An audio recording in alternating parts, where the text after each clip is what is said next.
BPCL पर आपकी राय जानना चाहूंगा सर, क्योंकि यहां पर जो आप खबरों की बात कर भी रहे थे मोहर ट्रेडिंग सेशन पर, वैसे ही होते दिख रहा है। सरकार का बयान बहुत ही बढ़िया रिस्पांस मिला है। अब आगे बोलियों की एनालिसिस सरकार करेगी, पर स्टॉक पर किस तरह से नजर डालनी चाहिए, ये बताएं सर।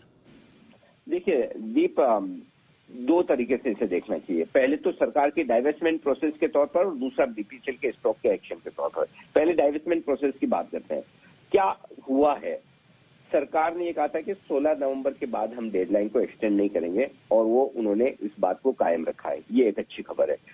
इसका मतलब ये कि अगर ये कोरोना काल नहीं होता और पहले ही कंपनी आकर अपने एक्सप्रेशन ऑफ इंटरेस्ट दे पाती तो शायद सरकार इस प्रोसेस को पहले ही पूरा करने को तैयार रहती है। तो एक तो ये कि सरकार का कमिटमेंट साफ दिख रहा है कि डाइवेस्टमेंट करना चाहती है और कोशिश ये कि मार्च के पहले पहले इसी फाइनेंशियल ईयर में ये डाइवेस्टमेंट हो जाए। और बीपीसीएल का डाइवेस्टमेंट एक तरह से सरकार के डाइवेस्टमेंट प्रोग्राम का लिटमस टेस्ट है। अगर बीपीसीएल को सक्सेसफुली और अच्छे प्राइस में सरकार विनिवेश कर पाती है तो ये बाजार का कॉन्फिडेंस बढ़ाने वाला होगा और सरकारी कंपनियों की री रेटिंग करने वाला होगा। तो पहली चीज तो है कि इस पहली बाधा को सरकार ने आसानी से पार किया, अपनी डेडलाइन को होल्ड किया है। दूसरी बात अब ये कि कौन और कितने लोग हैं जो बीपीसीएल में इंटरेस्ट रखते हैं, दावा लगाने को तैयार है।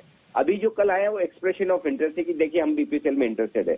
बीपीसीएल में इंटरेस्ट होने का मतलब ये बिल्कुल भी नहीं कि उन्होंने ये बोल दिया कि हम इस प्राइस में इंटरेस्टेड है या हम लेंगे ही लेंगे। देखिए एक्सप्रेशन ऑफ इंटरेस्ट और बाइंडिंग एग्रीमेंट में बड़ा फर्क है।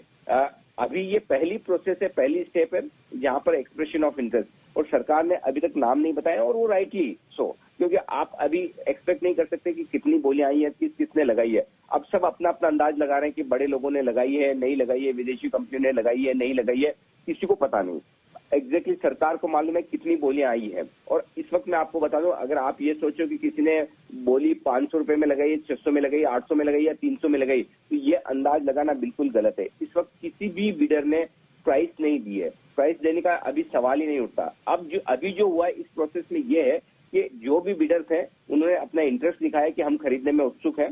इसके बाद इन्हें बीपीसीएल का ड्यू डिलीजेंस करने की अनुमति दी जाएगी, यानी कि वो कंपनी के बारे में जो जानना समझना पूरा चाहते हैं, जो उनके सवाल जवाब है वो दीपम से करेंगे।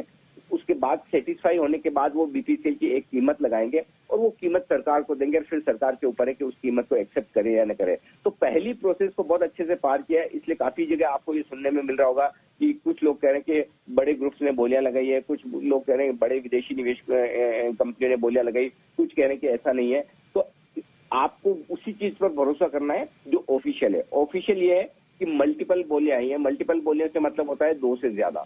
तो 2 से ज्यादा बोलियां आना या इंटरेस्ट आना वो अपने आप में अच्छी बात है। तो कम से कम बीपीसीएल के लिए एक चीज दीप यहां से क्लियर है कि यहां से बीपीसीएल के स्टॉक में डाउन साइड रिस्क अब कम हो गई है, नहीं के बराबर है, खत्म हो गई है।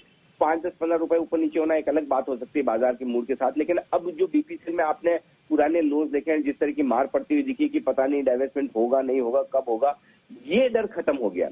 अब रहा सवाल स्टॉक प्राइस के मूवमेंट का। तो पहली चीज, जब आपकी डाउन साइड रिस्क लिमिटेड है और अगर थोड़ा भी नीचे आएगा तो लोग खरीदने को फिर से तैयार होंगे इस उम्मीद में। देखिए एक चीज क्लियर कट है, एक्सप्रेशन ऑफ इंटरेस्ट आने के बाद जब फाइनल बोलियां आएगी तो सरकार औने पौने दामों पर तो नहीं बेचेगी, ये बात मानकर चले। अगर बीपीसीएल बिका तो प्रीमियम पर ही बिकेगा, ये तो पक्का है। नहीं बिके वो अलग बात हो सकती है, लेकिन बिकेगा तो प्रीमियम पर ही बिकेगा। मेरा ये मानना है इस लिहाज से बीपीसीएल के लिए एक अच्छी खबर है कि 1 से ज्यादा बोलियां आई, 2 से ज्यादा बोलियां आई है।